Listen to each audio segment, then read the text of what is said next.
Para Brasília, viu, Zaidan, Manuel e ouvintes, porque por lá o Márcio Rocha está acompanhando o Conselho de Ética da Câmara, que vai definir na próxima semana quem será o relator do processo, que pode aí levar à perda do mandato de Chiquinho Brazão, não é isso? Márcio, mais uma vez, seja muito bem-vindo aqui ao Bandeirantes Acontece. O Conselho de Ética da Câmara dos Deputados vai analisar na próxima semana o processo que pode cassar o mandato do deputado Chiquinho Brazão, suspeito de ser um dos mandantes do assassinato da vereadora Marielle Franco em 2018. O pedido foi protocolado pelo PSOL, partido da ex-vereadora, e a abertura do processo de cassação foi oficializada com um sorteio de deputados para uma lista tríplice visando a relatoria do caso. Agora, o comando do Conselho, juntamente com o presidente Leur Lomanto Júnior, vai escolher entre os deputados Bruno Ganem, do Podemos, Ricardo Aires e Gabriel Mota, ambos do Republicanos. Por 277 votos a 129, o plenário decidiu manter a prisão do parlamentar.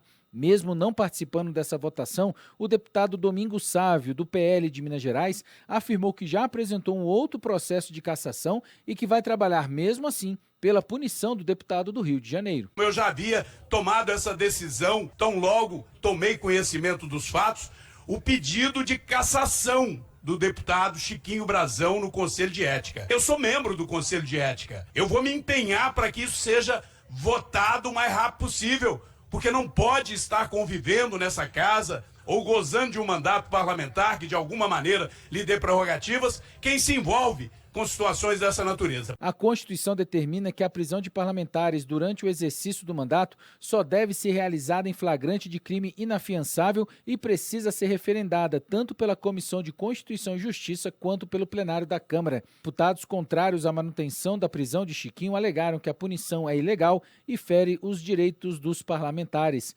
Para o advogado do deputado Kleber Lopes, esse caso pode levar a outros semelhantes no futuro. A defesa pensa que a Câmara tomou uma decisão muito mais política do que técnica. Isso configura um precedente perigoso, ou seja, mais um precedente perigoso, descuidando dessa garantia constitucional, descuidando dessa garantia conferida pelo Constituinte ao parlamentar, corre um sério risco de que nós tenhamos prisões preventivas decretadas em série contra outros parlamentares. O regimento interno da Câmara não permite a participação de deputados do mesmo estado do parlamentar, o Rio de Janeiro, nem membros do PSOL, que é o autor do pedido de cassação. Se o parecer pela continuidade for aprovado, o Conselho vai decidir se cassa ou não o mandato de Brazão, que foi expulso do União Brasil após ter sido preso pela Polícia Federal. Mesmo assim, as decisões tomadas pelo colegiado precisam ser referendadas pelo plenário da Câmara.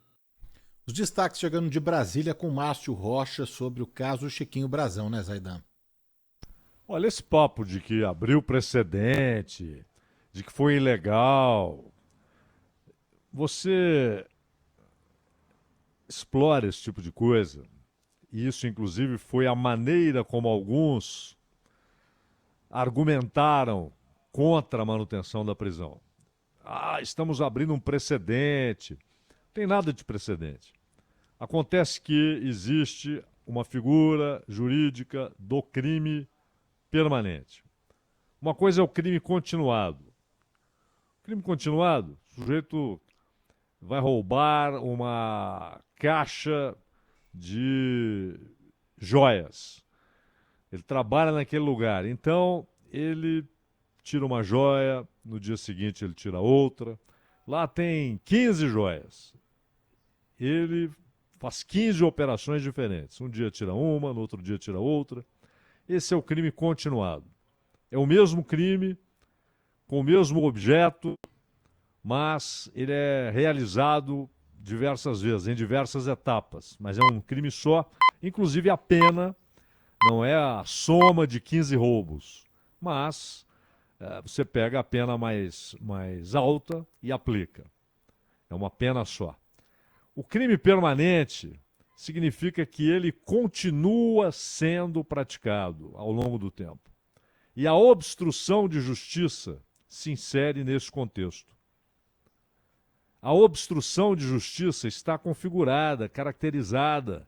Por isso, um delegado da Polícia Civil do Rio de Janeiro foi preso, porque ele foi figura central para obstruir a justiça, para obstruir as investigações, para tornar a investigação errática, para fazer com que os investigadores que trabalhavam seriamente fossem por outros caminhos. E isso permaneceu, e ainda há o risco de haver obstrução de justiça, como desaparecimento de provas, como pressão sobre testemunhas, ameaça a testemunhas.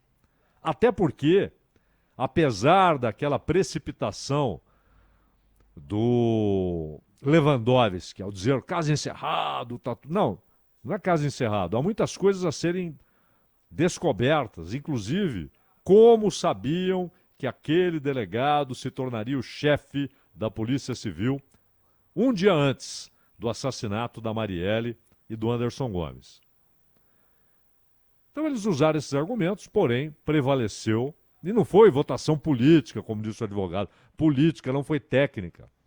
Ora, o que era a parte técnica a ser discutida? Se havia ou não ilegalidade na prisão. E o crime permanente mostra que há legalidade na manutenção da prisão preventiva.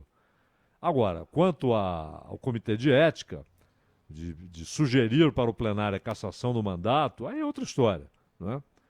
Eu acho que a cassação do mandato deveria ser uma consequência imediata de uma eventual condenação, o que ainda não ocorreu. Mas o Comitê de Ética pode, reunindo todos os elementos, as evidências, chegar à conclusão que sim, que é hora de cassá-lo. E aí o plenário bate o martelo ou não, Danilo. Zaidan, seguindo aqui